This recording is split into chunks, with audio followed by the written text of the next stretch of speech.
de notre magazine pour la troisième et dernière partie avec Mohamed Bouguera, journaliste algérien qui a tellement de choses à nous dire, mais malheureusement le temps est court. Il y a également Ama Imed qui est coach des U19 à Drancy, en région parisienne. Il est aussi d'origine algérienne. Et puis Saïd Hafizi qui, lui, est un adversaire farouche des Algériens parce que lui, il est marocain. Il aime bien les matchs Algérie-Maroc. Et il est notre éditorialiste. Et puis, notre question, qu'avez-vous pensé des entraîneurs des équipes de la CAN 2017? Vous intervenez toujours sur nos réseaux sociaux. Juste après ça, nous parlons du football international.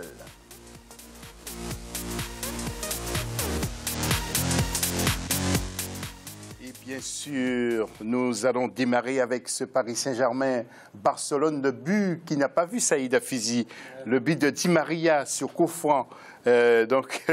L'ouverture du score. Quel match, messieurs. Saïd, vous voulez intervenir? Exceptionnel, je l'ai revu deux fois. Deux fois après. C'est un rêve parce que personne n'y croyait. Et je pense que même les joueurs eux-mêmes ne croyaient pas à avoir un 4-0 face à la meilleure équipe des 10 dernières années, avec une attaque purement exceptionnelle. Donc ce match-là, c'est un match qui restera dans les annales. Et avant de retrouver les autres invités, Pascal Nouma, qui est franco-camerounais, ancien joueur du Paris Saint-Germain, vous le savez, il vit à Istanbul. Il est animateur de radio, il est acteur de cinéma, enfin, il fait plein de choses. Et puis, il était bien accompagné, je ne dirais pas plus. Écoutez ce qu'il dit, il était au Parc des Princes le matin avant le match. Ça fait plaisir d'être là parce que bon, c'est un grand match. J'en ai joué des matchs. Barcelone, c'est l'une des meilleures équipes du monde. PSG, pour moi, c'est le deuxième, mais plus grande équipe du monde. Donc aujourd'hui, ça me fait plaisir d'être là et puis de revoir le Parc des Princes et puis en espérant que le PSG gagne ce soir. Comment on sent Paris, c'est comment se sentent plutôt les équipes qui affrontent le Barça parce que c'est impossible de les battre à chaque fois. Mais bon, voilà, il n'y a pas à avoir de doute, quoi. Je pense que les joueurs savent ce qu'ils ont à faire. Après, gagner contre Barcelone, c'est un exploit. Perdre contre Barcelone, c'est un peu normal. Donc moi, je me dis que le Paris Saint-Germain a toutes ses chances. Paris, c'est magique. Donc Paris est capable de tout. Voilà, Paris, c'est magique. Alors, bien sûr, nous allons voir le tableau des résultats, du 14 et 15, précisément. Donc, avec le Paris Saint-Germain qui a battu Barcelone 4-0. Et Benfica qui a battu Dortmund sur le score de 1-0. Et puis Real, bien sûr, avec Zidane qui marche toujours aussi fort, 3-1 contre Naples. Et le Bayern Arsenal, 5-1. Madame Timo, Ahmed, pardon, un mot sur ces premiers matchs. Gros match du Paris Saint-Germain avec une grosse intensité face à un Barça qui est méconnaissable en ce moment.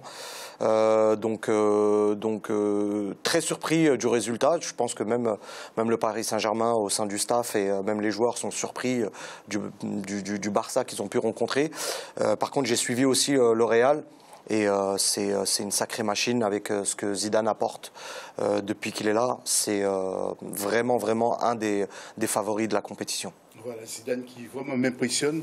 Au niveau de la communication, Mohamed, je ne m'attendais pas à voir un Zidane qui s'exprime aussi bien. Vraiment, c'est un gars bien. Moi, je pense qu'il résiste bien à la pression parce qu'il y a une pression. Les conférences de presse en Espagne, c'est pas les conférences de presse de France. Ça charbonne et je pensais qu'il aurait un peu de mal dans ce domaine-là. Et il m'a surpris, moi aussi, franchement. Alors, nous allons voir avec vous les prochains matchs, bien sûr, avec un certain Monaco-Manchester City. L'AS Monaco a ses chances. Avec le tableau que nous allons aussi voir en même temps, allez-y. L'AS Monaco a ses chances parce que les Anglais en Champions League, ces derniers temps, ils ne sont pas très bons. Donc, à part Chelsea, le reste. Ouais. Voilà, Benfica, Borussia, au retour, les Allemands, je pense qu'ils vont... Il y a Porto-Juventus aussi. Donc ça sera un match. Porto-Juventus. Moi, je dis la Juve. Vous dites la Juve. En tout cas, des matchs très intéressants. Alors, messieurs, vous savez que le Barça avait déjà perdu contre une équipe française. C'était en 1984 face à Metz, justement. Et Luc Sonor faisait partie de cette équipe avec un autre garçon que vous allez reconnaître dans les témoignages de Luc Sonor. Ça fait déjà presque 30 ans. Un Sénégalais que vous avez bien connu qui évoluait à Metz et au Paris Saint-Germain. Il est décédé il y a quelques années de cela. Écoutez, Luc Sonor, témoignage. Il était joueur à Metz. On a l'impression que c'est l'exploit du siècle, parce qu'encore aujourd'hui, on en parle il y a presque 40 ans, et on parle encore de ça, on parle encore de l'exploit de Metz à Barcelone. ce qui veut dire que c'était vraiment quelque chose. Alors, sous le coup, on savait qu'on avait fait quelque chose de bien, mais de là à imaginer que jusqu'à aujourd'hui, on m'en parlerait encore, sincèrement, non.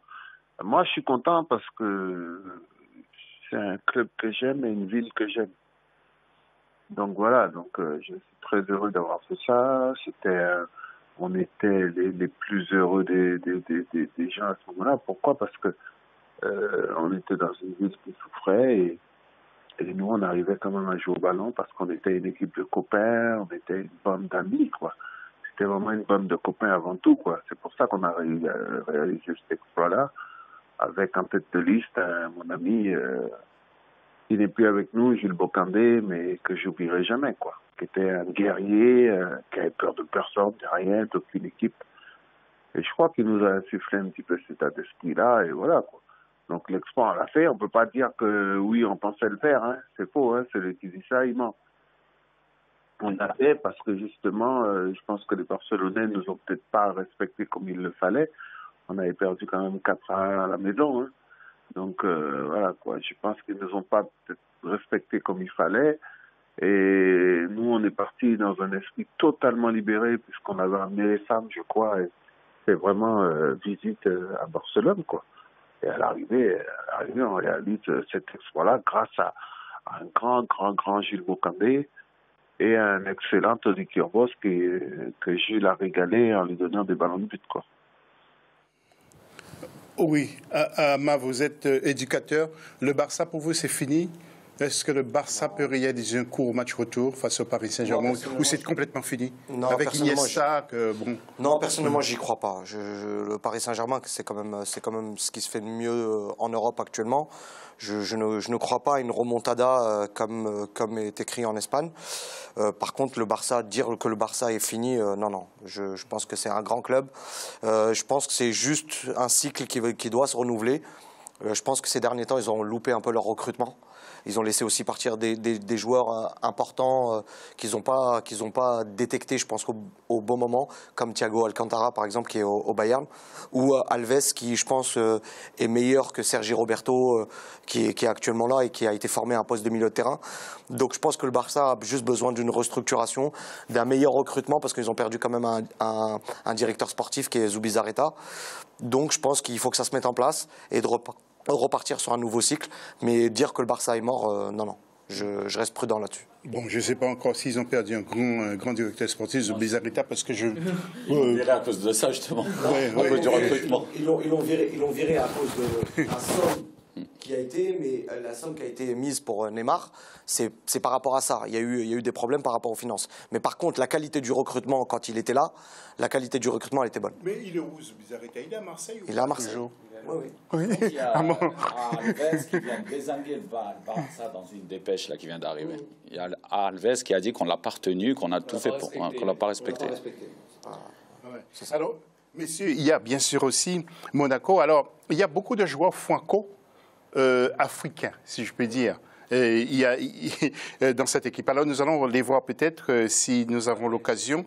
Il y a Bakayoko qui est franco-ivoirien, Mbappé qui est franco-camerounais, Benjamin Mendy qui est de parents sénégalais, Nabil Dira, lui, il est français. International marocain. Non, c'était pour Saïd surtout. Et puis il y a Touré et puis Kevin Doram, qui est lui, bien sûr, de père tchadien. Que vous connaissez. Oui, allez-y, Mohamed. Il y a beaucoup de mes confrères algériens qui disent que Mbappé, il a une mère algérienne. Ah bon? Donc, notre président de fédération qui n'aime pas trop former chez lui, je pense qu'il va être à Monaco ce soir. Et il est camerounais aussi en même temps. Oui. Ouais. Donc, bon, c'est un drôle de dilemme. Je pense que c'est un garçon qui est fait pour l'équipe de France. Bah oui. Je pense que c'est un talent, c'est un vrai talent qui, je pense qu'il a... parce qu'il y a eu une comparaison avec Martial. Par contre, pour les avoir vus jouer tous les deux, Mbappé, c'est un garçon de Bondy. Donc, pour les avoir vus jouer tous les deux, c'est supérieur à Martial. Ouais. Et puis, nous allons voir aussi, du côté de Manchester City, bien sûr, nous avons aussi quelques compatriotes de l'Afrique, avec Yaya Touré, bien entendu. Et puis, il y a le Nigérien Kelechi et Nago. Et à Nako, ou Nacho. Nacho, on prononce. Et puis, oui. Et puis, Tozin Adarabio, de parents nigérians également. Alors, Ce sera un beau match, Saïd. Ça va être un très beau match parce que c'est des équipes toutes les deux qui jouent offensive. On connaît le jeu de Guardiola de possession. Maintenant, Jardim commence enfin à être reconnu à sa juste valeur parce que quand il est arrivé à Monaco, il pratiquait un jeu en fonction aussi des joueurs qu'il avait sous la main, c'est-à-dire un jeu assez défensif, pas très beau à voir. Là aujourd'hui, il change du tout au tout et il s'adapte justement à l'effectif qu'il a. Et ça, c'est la qualité principale d'un entraîneur, c'est de savoir jouer avec l'effectif dont on dispose. Donc c'est un effectif qui est là, qui attaque, il a une bonne gestion aussi des égos, il n'hésite pas à mettre des cadres entre guillemets sur le banc et on voit que ça pose absolument pas de problème au reste du groupe. Donc pour moi ça va être un très beau match et il y aura forcément des buts dans ce match-là. Oui, et puis le jeune Kylian Mbappé qui a réalisé 2 triplés déjà, c'était face à l'équipe de Metz. Et face à l'équipe de Rennes, si je me souviens bien, justement, il n'a pas pris la ghost du tout. Écoutez ce qu'il dit. J'ai préparé mon match d'une manière normale, il n'y avait rien de spécial. Je me suis bien échauffé, j'avais des bonnes sensations et j'ai la chance de mettre ce triplé. Les phénomènes, c'est Cristiano Ronaldo, Messi, Neymar. J'en suis encore loin, donc quand j'entends ça, j'ai le sourire et ça, franchement, ça me fait vraiment rien. C'est des exemples, des mecs qui forcent l'admiration. Donc je les regarde. Je travaille et j'apprends auprès des joueurs comme Falcao, Bernardo, Lemar. C'est des grands joueurs. Mohamed, Saïd et Ima, c'est un plaisir de vous avoir eu sur le plateau. Tout dernier mot, 20 secondes chacun pour conclure l'émission. Mohamed, c'est un plaisir partagé. Africa 24, c'est un peu notre ambassade. Donc quand on vient ici, on est en famille. Et je salue tous les téléspectateurs et les téléspectatrices de l'Afrique et du monde qui nous regardent.